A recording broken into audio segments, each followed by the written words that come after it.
On my son's wedding day, I found my wife crying on the bathroom floor, her hair cut off, while my daughter-in-law laughed. "See? You look younger now." So I made sure to make her life miserable. Hey Reddit. So I gave a toast at my son's wedding and made the bride cry in front of around 100 people. Grab something to eat. This one's intense. I'm Robert, 59. I spent 34 years working as a marine systems engineer, designing emergency response protocols for cargo ships crossing the North Atlantic, the kind of systems that kick in when everything else fails. I learned exactly one thing from all of it. Panic gets people killed. Control keeps them alive. My son, Lucas, was getting married that Saturday. Big venue on the water, near Charleston. Rented estate overlooking the bay. The whole thing cost about $92,000 total, and I was covering roughly 65% of it, because that's what Lucas expected. When I was working offshore, during his childhood, I made up for my absence with money, birthday checks, tuition payments, buying him cars when his kept getting repossessed. Somewhere along the line, I trained him to see me as a wallet instead of a father. That part, that's on me. What I didn't own was what he became. I woke up around 6:30 a.m. There was a sound coming from the guest bathroom. Muffled, wrong, the kind of sound that hits your gut before your brain catches up. My wife, Claire, wasn't in bed beside me. I checked the clock on the nightstand. 6:33 a.m. The ceremony wasn't until noon, but Claire was always an early riser, especially when she was stressed about something. She'd probably been up since 5, going over the schedule in her head, worrying about things nobody else would notice. I pushed open the bathroom door. What I saw made everything stop. Claire was kneeling on the white marble tile, completely still, her hands pressed against the sides of her head like she was trying to hold herself together. All around her were long strands of silver hair, everywhere, scattered across the counter, like someone had torn open a pillow, caught in the drain, stuck to her nightgown like wet leaves, floating in small puddles of water near the sink. Her head was nearly bare, uneven patches of stubble, random clumps that had been missed. Not a clean shave, not something done carefully. It was hacked, like someone had gone at her with clippers without even looking. On the sink sat a pair of cordless hair clippers, still tangled with long strands of her hair. Next to them was a handwritten note on pink paper. "She looks too old for the wedding video. Fixed it.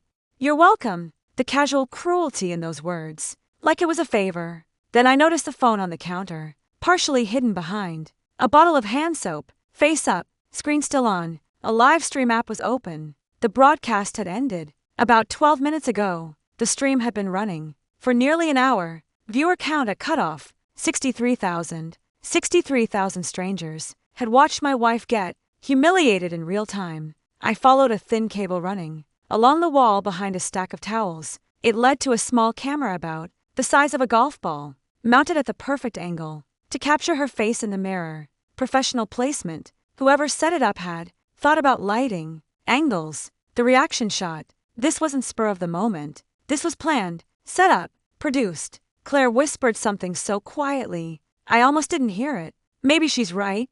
Maybe I am too old. That sentence hit me harder than anything else in that room. I've been through enough incidents at sea to know the first rule of any crisis: preserve evidence. Document before you act. Don't touch anything you might need later. Don't let emotion mess up the chain. I pulled out my phone and started recording. I captured the bathroom from multiple angles, the hair covering the floor like a crime scene, the clippers on the sink with strands still caught in the blades, everything. Then I opened my email and sent the video to my brother-in-law, Marcus. Marcus had been a county sheriff's deputy for 28 years before retiring 2 years ago. He lived about 35 minutes away. He would know exactly what to do with evidence like this. What would hold up? What wouldn't? Subject line: wedding day. Claire was assaulted while sleeping. Evidence attached.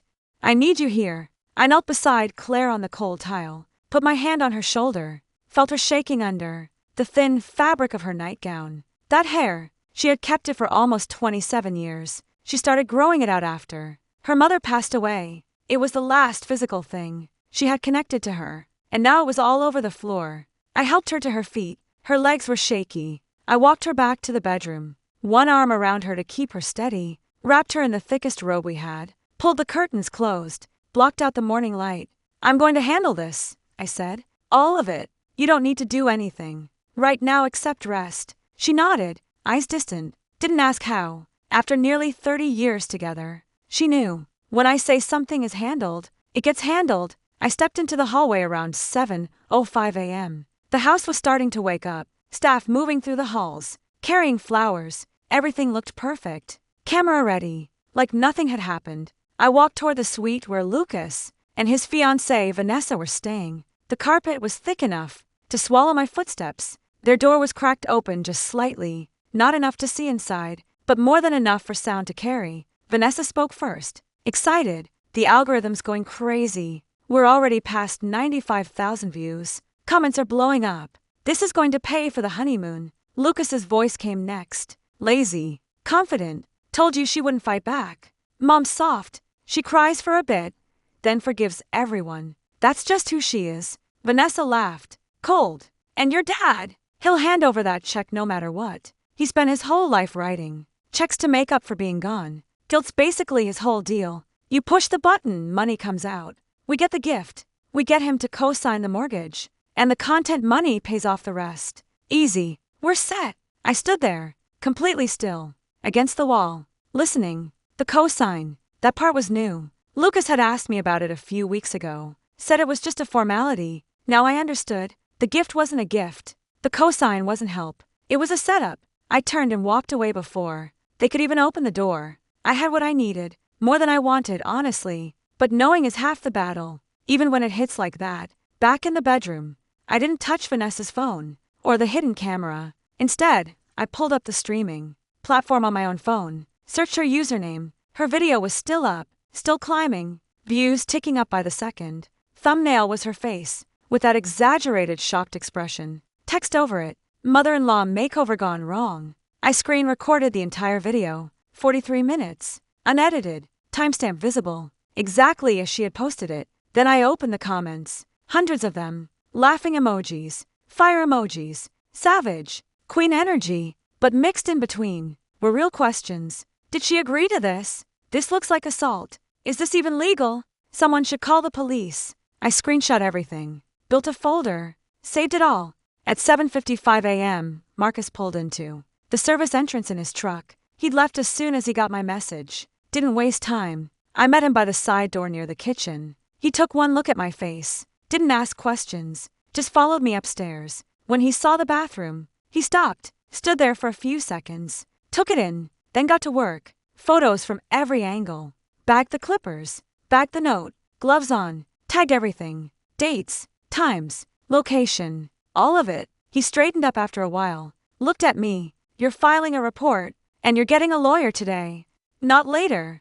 Today. He sent me a contact. A woman named Laura Chun. Handled cases like this. Fast, aggressive, didn't waste time. I called her at 8:10 a.m. Explained everything. Quick, clear. She asked a few questions, then said she could have legal notices sent out within the hour, as long as I got her everything. Marcus stayed with Claire, while I handled the rest. Just sitting there, being present, that alone helped more than anything. At 8:50 a.m., I found the venue manager. His name was Daniel, late 50s, calm type. That changed fast. I pointed out the cameras, one above the entrance, another near the garden doors, one hidden in the flowers. He started checking his tablet. Permits, forms, signatures, everything led back to Vanessa. Only Vanessa. No authorization from me, and I was the one paying. I pulled up the contract, read it out loud. No commercial filming, without written approval, from both the venue and the person who booked it.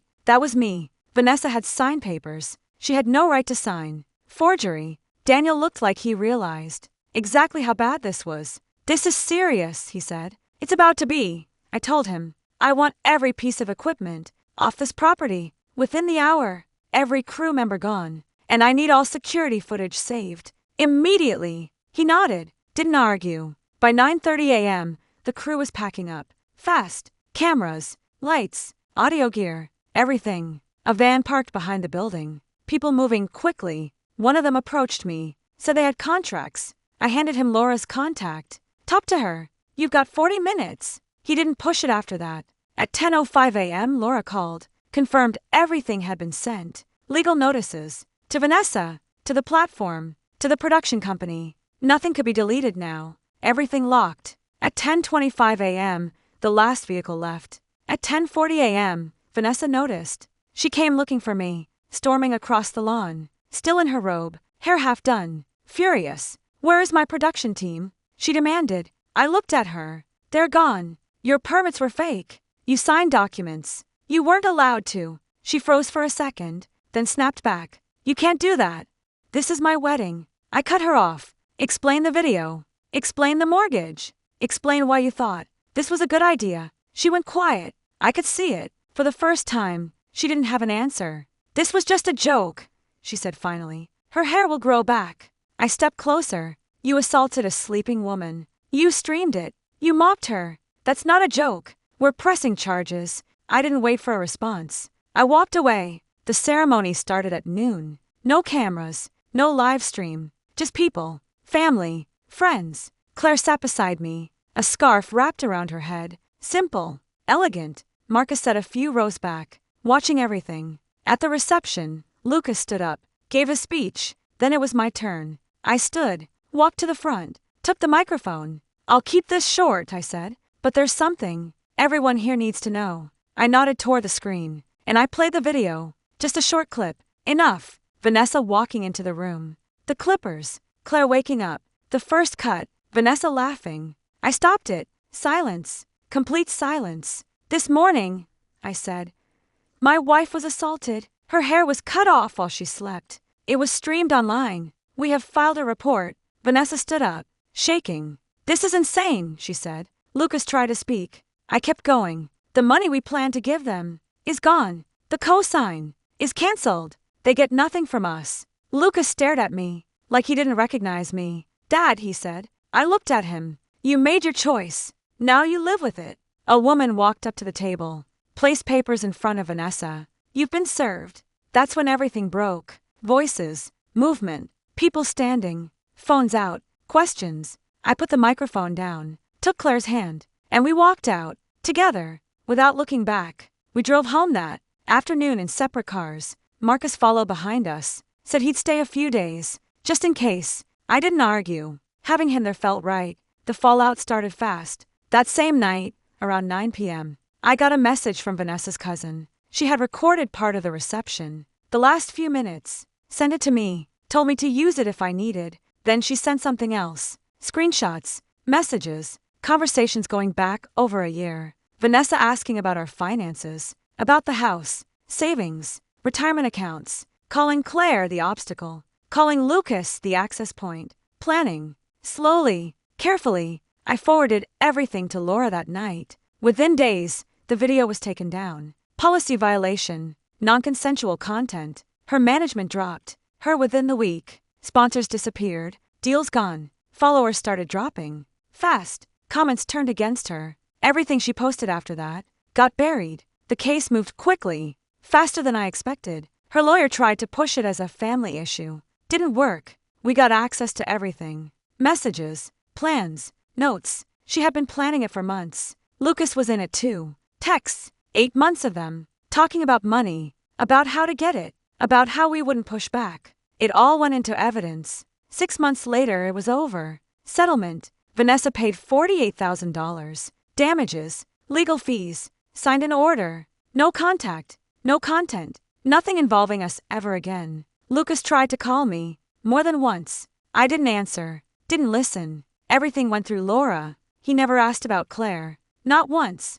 Only talked about himself, his situation, his problems. That told me everything I needed to know. Marcus kept checking in. Every couple of weeks. Showed up. Didn't say much. Just helped out. That mattered more than anything. A few months later, I sat down with an attorney, redid everything. The will, the accounts, insurance, property, all of it. Lucas was removed. Completely. Not reduced. Not limited. Gone. Everything redirected. We set up a foundation. In Claire's mother's name. Scholarships. Trade programs. Something that actually mattered. I locked down every account. Changed everything. Made sure no one could touch anything. Sent him a formal letter. Explained everything. Told him not to contact us directly again. 3 days later, he showed up anyway. At the house, unannounced, standing on the porch, looking smaller. Then I remembered. Marcus stepped outside first. Blocked him. Not how this works, he said. Lucas tried to argue.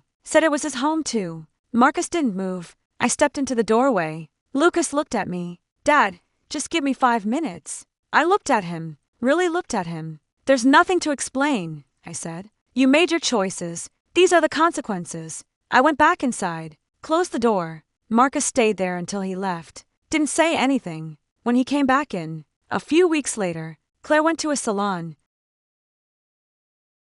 Had them fix what was left. Short, clean, silver. She stood in front of the mirror for a long time. Then she smiled. First real smile. Since that morning, she started taking control of things. Finos, accounts, decisions, things she used to leave to me. Now she handled them herself. I'd never seen her like that. Stronger, clear. 2 years have passed. Since that day, Vanessa never recovered online. Tried to pivot. Didn't work. Every time she gained traction, someone brought it back up. Lucas lost his job. Eventually ended up working nights. Warehouse work. They never got the house. Couldn't close without the money. Couldn't get approved without my name. Last I heard, they're renting. Small place. Nowhere near what they planned. He still sends letters. No return address. Says he's changed. Says he wants another chance. Never mentions his mother. I read them once. Then filed them away. Last month, he tried again. Through someone else. Wanted to come to Thanksgiving. I said no. Some doors don't reopen. Not like that. Claire and I went out to dinner last week. Sat by the water. At some point she reached across the table. Took my hand. Thank you, she said. For that day. For not pretending. Everything was fine. I told her she would have done the same. She thought about it. Maybe now, she said. Not before. And she was right. Back then, we would have tried to keep the peace. Pretend nothing happened. So no one had to deal with consequences. Now we know better. Keeping the peace like that just means taking all the damage yourself. It's not kindness. It's not strength. It's just slow self-destruction. I should have learned that sooner. But I didn't. I learned it that day.